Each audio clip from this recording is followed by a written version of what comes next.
Class 10th maths chapter 7 coordinate geometry निर्देशांक ज्यामिति का 5वां एक्सरसाइज 7.2 का 5th क्वेश्चन। वह अनुपात ज्ञात कीजिए जिसमें बिंदुओं a 1-5 और b -4-5 को मिलाने वाले रेखाखंड x अक्ष से विभाजित होता है। इस विभाजन बिंदु के निर्देशांक भी ज्ञात कीजिए। Find the ratio in which the line segment joining a and b is divided by the x axis. Also find the coordinates of the points of division.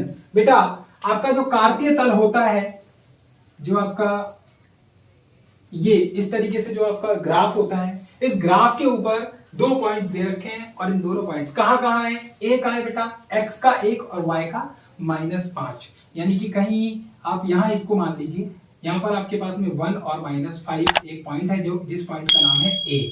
आपके पास में b पॉइंट है, ये b पॉइंट है -4 and 5, तो b का -4 and 5, यानी कि ये पॉइंट अगर मैं एवरेज लगाऊं तो यहां पर कहीं है, क्या है?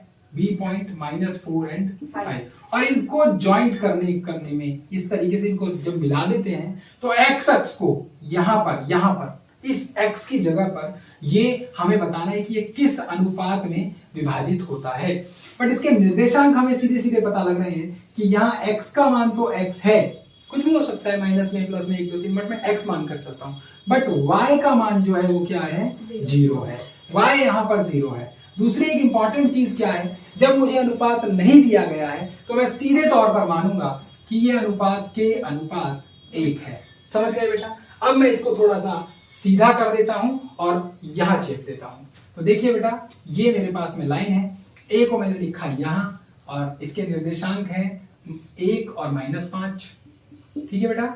और यहां मैंने लिखा b पॉइंट, इसके निर्देशांक है -4 और 5, ठीक है। और यहां कहीं एक बिंदु है जिसके निर्देशांक है और 0, ठीक है बेटा। x का कोई मान है और 0, y का मान 0 है, क्योंकि x अक्ष पर कोई भी बिंदु y का मान वहां 0 होगा। अब मैं ये मानकर चलता हूं कि अनुपात क्या है, कि अनुपात 1 है।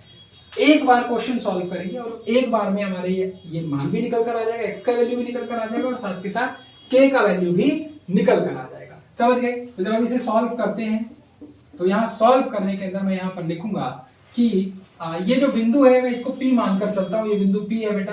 तो P के मान मैं निकाल रहा हूँ, जो कि मेरे पास में x और 0 है, और ये किसके बराबर है? यहाँ से इधर फाइट करेगा तो -4k हो जाएगा x वाले से मल्टीप्लाई, और जब यहाँ से इससे तो +1 एकम 1 बटे में क्या आ गया? k + 1। ये मेरा x के निर्देशांक आ गए। y के निर्देशांक के लिए k इधर जाएगा और ये बन जाएगा 5k, k 5 से मल्टीप्लाई होगा बेटा y के लिए, और 1 -5 से मल्टीप्लाई होगा तो -5 अपॉन में क्या हो गया बेटा? k + 1, ठीक है बेटा। ये x, ये y के लिए 0 और ये y का मान। समझ गए बेटा? दोनों को सॉल्व करेंगे, x का मान हम बाद में निकालेंगे, पहले हम y को लेकर चलेंगे। तो मैं यहां लिख रहा हूं कि 0 यानी y का मान लेकर चल रहा हूं, 0 बराबर है 5k और प्लस माइनस का 5 अपॉन में k + 1। समझ गए बेटा?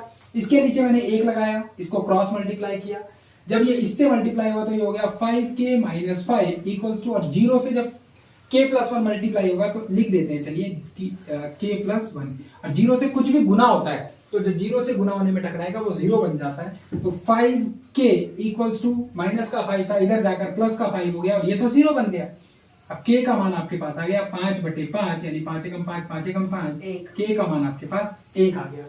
अब हम x वाले पॉइंट को लेकर चलते हैं, ठीक है। x अपॉन में मैं 1 लगा देता हूं, इक्वल्स टू ये है -4k + 1 अपॉन k + 1, ठीक है बेटा। मैंने इसको क्रॉस मल्टीप्लाई किया तो x को मल्टीप्लाई किया किससे? k + 1 से, और इक्वल्स टू -4k + 1। 1 से मल्टीप्लाई होने पर वही का वही रहेगा बेटा। देखिए जहां जहां k है वहां मैं 1 लगा देता हूं, तो ये हो गया बेटा 1, k की जगह चलिए लगा ही देते हैं, 1 + 1 इक्वल्स टू -4 × 1 + 1, ठीक है बेटा। ये हो जाएगा 1 और 1 2x, 2x इक्वल्स टू -4 + 1, ठीक है। तो x का मान आपके पास में आ गया -3/2। ये 2 इधर जाकर डिवाइड हो गया, 4 में से 1 गया, 3 बचा, माइनस की संख्या बढ़ी इसलिए माइनस का। तो आपके जो निर्देशांक होंगे, तो आपके निर्देशांक आपको जो निकालने थे, यानी कोऑर्डिनेट्स, वो होंगे -3/2 एंड x की जगह y की जगह 0, x की जगह -3/2 और k का वैल्यू भी आपका 1 निकल कर आया है। समझ गए आप? तो ये किस अनुपात में विभाजित कर रहा है बेटा? 1:1 में विभाजित। कहने का मतलब है कि ये पॉइंट और ये पॉइंट बिल्कुल बीच में, इस रेखा को बिल्कुल बीच में x अक्ष पर काट रहा है। समझ गए बेटा बात को? होप आपको क्वेश्चन समझ में आएगा। बड़ा इंटरेस्टिंग और इंपॉर्टेंट क्वेश्चन है ये, नोट कीजिए, समझिए। Thank you so much. जय हिंद।